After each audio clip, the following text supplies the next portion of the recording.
Finally, to the great, proud people of Iran, I say tonight that the hour of your freedom is at hand. When we are finished, take over your government. It will be yours to take. Now is the time to seize control of your destiny and to unleash the prosperous and glorious future that is close within your reach. This is the moment for action. Do not let it pass. As I'm sure everyone already knows by now, the United States and Israel have begun their attacks on the Islamic Republic of Iran. War is an abomination to humanity. No one should be happy that there is a war.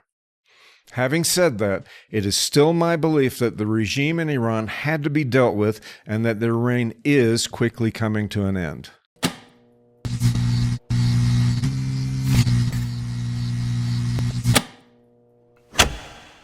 Our actions are in support of a popular uprising which may have eventually ousted the Islamist leadership on its own.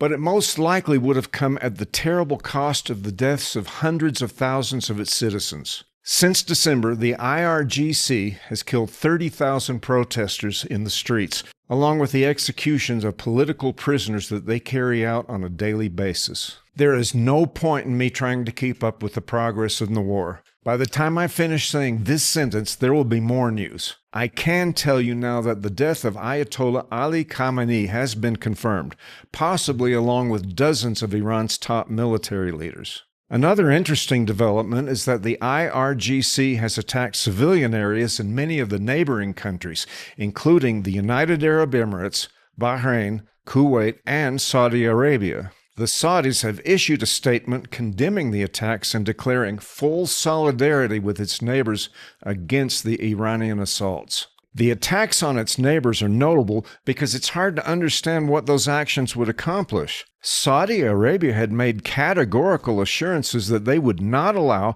the United States to use its airspace or territory for any attack on Iran. So I can't imagine why Iran would think it was a good idea to invite the Saudis and others to the party when they already have their dance card full with the Americans and the Israelis. Maybe they're just starting to fire missiles indiscriminately, like me as a kid with a handful of bottle rockets. Anyway, what I find most worrisome is what happens to Iran after the regime falls. But first, there's some aspects about the population that are worth noting. Despite living in an officially Islamic country, the large population centers are mostly secular in nature. It's hard to know for sure, but some analysts have said that over 60% of the population don't see themselves as particularly religious at all, and as many as 75% would prefer a separation of religion from the state. One of the most powerful political and social groups in Iran is the merchant class, commonly referred to as Basaris.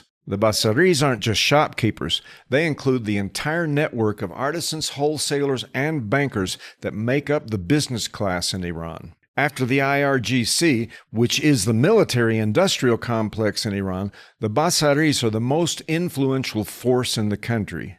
In fact, the protests in December, the ones that started the country down the path it's on now, began when the merchants in the Tehran Grand Bazaar shut their doors to protest a sudden drop in the value of the Iranian dinar. Where we are today began as a protest against the economic policies of the government and then spread into a general rejection of the regime. So, what are the larger concerns once the current government is ousted? The big one is who shall emerge to take control of the country. The only name that I have heard is that of Reza Pahlavi, crown prince and son of the former Shah of Iran. I am still skeptical that he is the one the public is clamoring for to rule the country. It was the Basaris, along with the Islamic clergy, who were instrumental to the ousting of the former Shah in 1979. I haven't heard anyone from the U.S. government suggest that Pahlavi should be the face of the new Iranian regime, although he has had contact with some senior officials in the government. That is one problem, and the concern is how the issue of leadership will be determined. We are dealing with the great unknown. One of our failures in Iraq was that precise problem, but I'll get to that later. The question is how the struggle for power will manifest itself. Will it be violent? One might hope that the country would come together under the very cool line and sun Iranian flag and just agree to move forward, but that has never been our experience from that part of the world. I assume that there will be many factions of many flavors rushing to consolidate their influence in the new Iran. And don't forget about China and Russia. They shall both involve themselves as much as possible in the conversation. The point is, I expect staggering chaos, at least in the initial stages of the struggle for control of the country. It's that struggle which brings dangerous instability to the nation. And my best guess is that in the end, Iran shall end up being ruled by some kind of authoritarian leadership. Then there is the concern of possible sectarian violence. Persians make up about 60% of the population in Iran. There are also large minority populations of Azerbaijanis, Kurds, Turkmens, and others. Most of the minorities in Iran are concentrated in border areas that are largely underdeveloped. And with the exception of the Azerbaijanis, most of the other groups are Sunni Muslims, whereas Iran is a Shiite country. The distinction between the Shias and the Sunnis in the context of modern Iran is really more social and political than it is religious. Most of Iranian society is actually secular, but there's always been a division of wealth and power which marginalized the Sunni population. Could there be violence and separatist movements in the disorder of creating a new order in the country? Could there be violence between factions of Persians inside the country? Could all of these factors lead to a civil war in Iran? These are all very real and undefined possibilities. The most disturbing example of a military intervention by the United States resulting in abject failure has to be the invasion of Iraq in 2003. And it is here that I have to make a confession. At that time, I supported the invasion. I foolishly believed that Iraqis would unite in celebration and live happily ever after with a representative democracy. I also believed that they would love us for liberating them from Saddam Hussein. Wrong, and really wrong.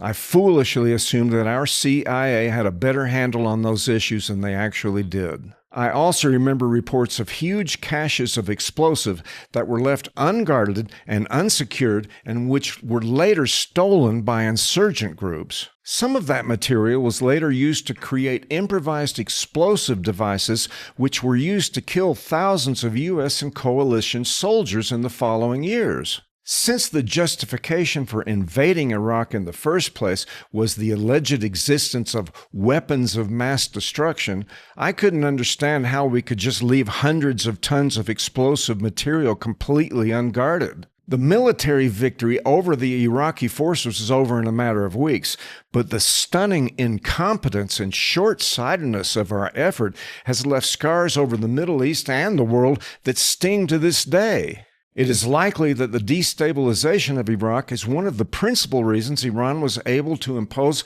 their terroristic regime on the region in the first place.